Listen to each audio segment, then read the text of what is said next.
The sun scorched during the day and children rained stones at the mango and tamarind trees. നുണകൾ ഉള്ളിലൊളിപ്പിച്ച നിഴലുകളെ പിന്തുടരുകയാണ് ബിജു ആൻ്റണിയിലെ എഴുത്തുകാരൻ.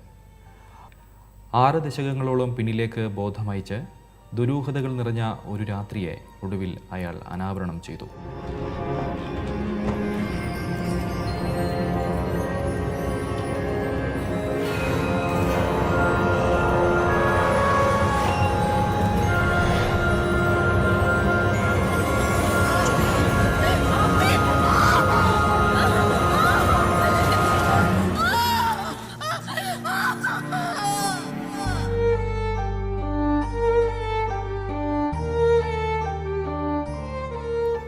രണ്ട് കൊലപാതകങ്ങൾ, ഒരു തിരോധാനം, അതിൻ്റെ കാരണക്കാരെയും കാരണങ്ങളും തേടിയുള്ള അന്വേഷണം, ഇവയെല്ലാം ചേർത്ത് ബിജു ആൻ്റണി തൻ്റെ ആദ്യ നോവൽ പൂർത്തിയാക്കി.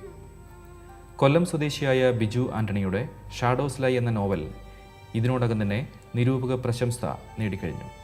ഇൻഡോ ആംഗ്ലിയൻ എഴുത്തുകാരുടെ നിരയിലേക്ക് മലയാളിയായ ഈ പ്രവാസി എഴുത്തുകാരനും കസേരയിട്ട് ഇരിപ്പുറപ്പിക്കുകയാണ്. ഇതൊരു 10 years മുന്നേ ഒരു ഷോർട്ട് സ്റ്റോറി എഴുതിയതാണ്.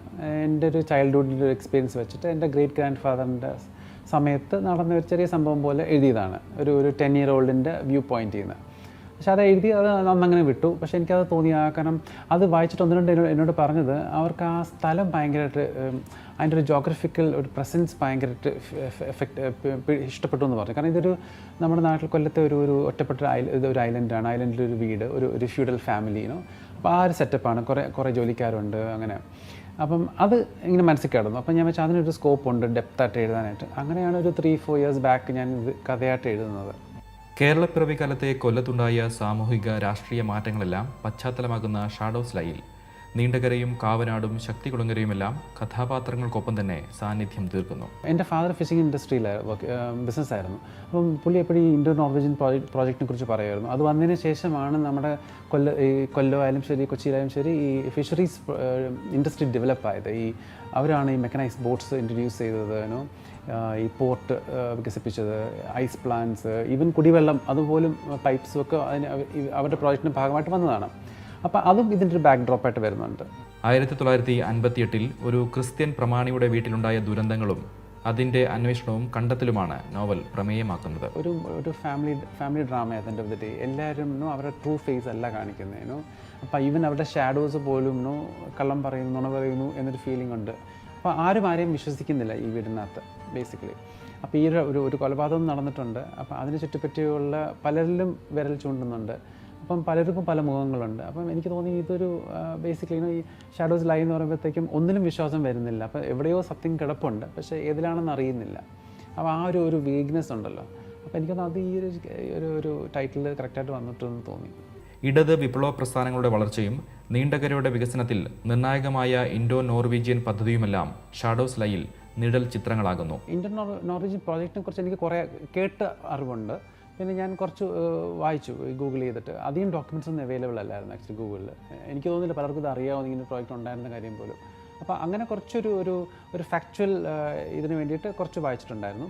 പിന്നെ അതൊക്കെ ഈ കമ്മ്യൂണിസം എന്ന് പറയുന്നത് നമ്മൾ അവിടെ റെവല്യൂഷൻ ഇപ്പോൾ RSP ആണല്ലോ. അപ്പോൾ അതിൻ്റെ എൻ്റെ ഫാദറൊക്കെ ഇൻവോൾവ് ആ ഒരു സംഘടനയായിട്ട്. അപ്പോൾ അങ്ങനെ കുറച്ച് നമുക്ക് അറിവുണ്ട്. പക്ഷേ ഇത് ഒരുപാട് പൊളിറ്റിക്കൽ അല്ല ഇതിൻ്റെ നെറേറ്റീവ്. അപ്പോൾ ഇതിനകത്ത് ഈ ഒരു കഥാപാത്രം അയാൾ കമ്മ്യൂണിസ്റ്റുകാരനാണ്. അപ്പോൾ നമുക്കറിയാമല്ലോ, നമ്മൾ ഒരുപാട് കണ്ടും കേട്ടുമുള്ള അറിവുണ്ട് ഒരു കമ്മ്യൂണിസ്റ്റുകാരൻ എങ്ങനെയായിരിക്കും, ഒരു അപ്രൈറ്റ് കമ്മ്യൂണിസ്റ്റ് ആയിരുന്നു, ഐഡിയലിസ്റ്റ് ആയിരിക്കും, അങ്ങനെയൊക്കെയുള്ള. അപ്പോൾ അങ്ങനെയുള്ളൊരു ഒരു കഥാപാത്രത്തെയാണ് വെച്ചേക്കുന്നത്. പക്ഷേ അതിനകത്ത് ഒരുപാട് എന്നാൽ എന്താ പറയുക, കമ്മ്യൂണിസത്തിലൂടെ ഇറങ്ങിച്ചെന്ന ഒരുപാട് കാര്യങ്ങളൊന്നും പറയുന്നില്ല. കാരണം അതിൻ്റെ അത്ര ഇതൊരു മർഡർ മിസ്റ്ററിയാണ്, ഒരു ഫാമിലി ഡ്രാമയാണ്. അച്ഛൻ പറഞ്ഞ പഴയ കഥകളും താൻ കണ്ടറിഞ്ഞ ഗ്രാമീണ കാഴ്ചകളുമെല്ലാം ബിജു ആൻ്റണി ഷാഡോസ് ലൈയിലേക്ക് അക്ഷരപ്പകർച്ച നടത്തി. ഞങ്ങളൊക്കെ ഈ ഹൗസ് ബോർഡിംഗ് ഒരു കോൺസെപ്റ്റ് ഉണ്ട്. സ്കൂൾ ബോർഡിംഗ് അല്ല, അവിടുത്തെ ആംഗ്ലോ-ഇന്ത്യൻ ഫാമിലീസ് ഒരു 5-6 കുട്ടികളെ വീട്ടിൽ നിർത്തും. അതിന് ഹൗസ് ബോർഡിംഗ് എന്ന് പറയും. ഞങ്ങളൊക്കെ അങ്ങനെ നിന്ന് പഠിച്ച ആൾക്കാരാണ്. അപ്പം ഇതിനകത്ത് 2 കുട്ടികൾ അങ്ങനെ പഠിക്കുന്നതായിട്ട് എഴുതിയിട്ടുണ്ട്. ഒരു ആംഗ്ലോ-ഇന്ത്യൻ ഫാമിലിയോടെ നിന്ന് പഠിക്കുന്നുണ്ട്. അപ്പോൾ എനിക്കിത് പലർക്കും അങ്ങനെ ഒരു കോൺസെപ്റ്റ് അറിയത്തില്ല. ഇത് കൊല്ലത്ത് മാത്രമുള്ള ഒരു സംഗതിയാണെന്ന് തോന്നുന്നു.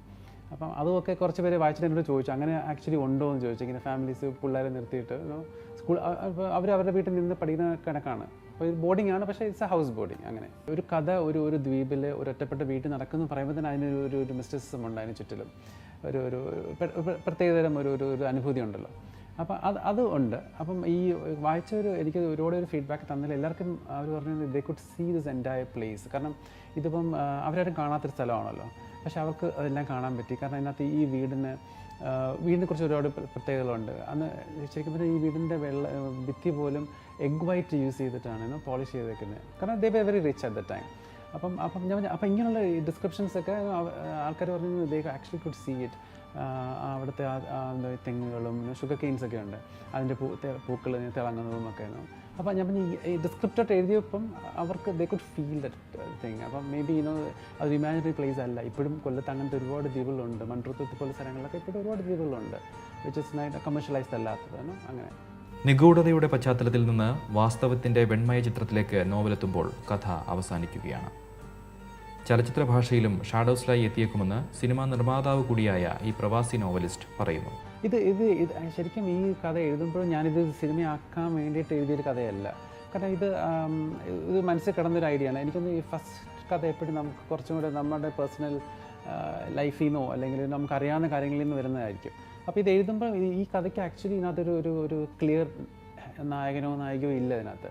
അപ്പം ഞാൻ ഇടയ്ക്ക് വെച്ചിങ്ങനെ എന്നോട് കുറേ പേര് ചോദിച്ചത് ഫിലിമിന് പറ്റിയതാണോ എന്ന് ചോദിച്ചപ്പോൾ ഞാൻ എനിക്ക് തോന്നുന്നില്ല. കാരണം ഇത് കുറേ കഥാപാത്രങ്ങളുണ്ട്, ഈവൻ വീട്ടിലെ ജോലിക്കാരികൾ പോലും അവർക്കൊക്കെ ഇമ്പോർട്ടൻ്റ് ആണ്. പക്ഷെ അവരാരും ഇന്നത്തെ ഹീറോയിനോ അല്ല. മറ്റേ ഹീറോ എന്ന് വിചാരിക്കുന്ന ആൾക്ക് പോലും ഗ്രേ ഷെയ്ഡ്സ് ഉണ്ട്. അപ്പം അങ്ങനെ മനസ്സിലില്ല. പക്ഷേ ഇത് ബുക്ക് ഇറങ്ങിയപ്പോൾ തന്നെ ആ ആഴ്ച തന്നെ എന്നെ ഒരു ഫിലിം മേക്കർ കോൺടാക്ട് ചെയ്തു. എന്നിട്ട് പറഞ്ഞു പുള്ളിക്ക് ഇൻട്രസ്റ്റ് ഉണ്ട് ഇതൊരു ഫിലിം ആക്കാനെന്ന് പറഞ്ഞു. അപ്പം അത് ഇങ്ങനെ ഒരു വഴിക്ക് നടക്കുന്നുണ്ട്. ബാങ്ക് ഉദ്യോഗസ്ഥനായിരുന്ന ബിജു ആൻ്റണി ജോലി രാജിവെച്ചാണ് മുഴുവൻ സമയ എഴുത്തിലേക്ക് തിരിഞ്ഞത്. ഏകാന്തതയേക്കാൾ ആരവങ്ങൾക്കിടയിൽ നിന്ന് എഴുതുന്നതാണ് ബിജുവിന് ഇഷ്ടം.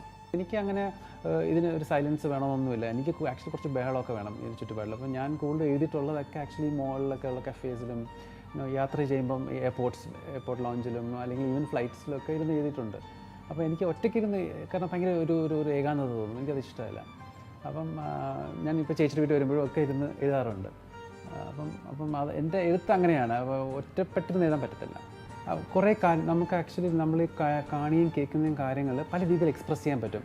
അപ്പോൾ പല എഴുത്തുകാരും പല രീതിയിൽ എക്സ്പ്രസ് ചെയ്യുന്നു. അപ്പോൾ ചിലർ നമ്മൾ ഇൻഫ്ലുവൻസ് ചെയ്യും, നമ്മൾ ചിന്തിക്കും ഇങ്ങനെയും എഴുതാമല്ലോ എന്ന് ചിന്തിക്കും. പിന്നെ നമ്മൾ കാണുന്ന കാര്യങ്ങൾ മീറ്റ് ചെയ്യുന്ന ആൾക്കാർ ഇവരൊക്കെ ബിഹേവ് ചെയ്യുന്നതും അവരുടെ ലൈഫ് എക്സ്പീരിയൻസൊക്കെ ചിലതൊക്കെ നമ്മുടെ ഉള്ളിൽ ഇങ്ങനെ കിടക്കും. അത് എപ്പോഴെങ്കിലും അതൊക്കെ യൂസ് ചെയ്യും. അപ്പോൾ എൻ്റെ ഈ ബുക്കിനകത്താണെങ്കിൽ ഒരുപാട് കഥാപാത്രങ്ങൾ ആക്ച്വലി എനിക്ക് അറിയാവുന്ന ആൾക്കാരിൽ നിന്നുള്ള ക്യാരക്ടേഴ്സും അവർ ചെയ്യുന്ന ചില കാര്യങ്ങളും ചില ഹാബിറ്റ്സൊക്കെ അതിനകത്ത് വന്നിട്ടുണ്ട്. സോ ഐ തിങ്ക് ദാറ്റ് നമ്മളത് ഇൻറ്റേർണലി പ്രോസസ്സ് ചെയ്ത് അത് മനഃപൂർവ്വം ചെയ്യുന്നില്ല. ആ എഴുതുമ്പം ആ ഒരു കഥാപാത്രത്തെക്കുറിച്ച് നമ്മൾ ഡിഫൈൻ ചെയ്യുമ്പം ഓട്ടോമാറ്റിക്കലി വരുന്നതാണ്. തൻ്റെ രണ്ടാമത്തെ നോവലിൻ്റെ പണിപ്പുരയിലാണ് അബുദാബിയിൽ താമസിക്കുന്ന ഇദ്ദേഹം. പുരാണമാണ് പുതിയ നോവലിൻ്റെ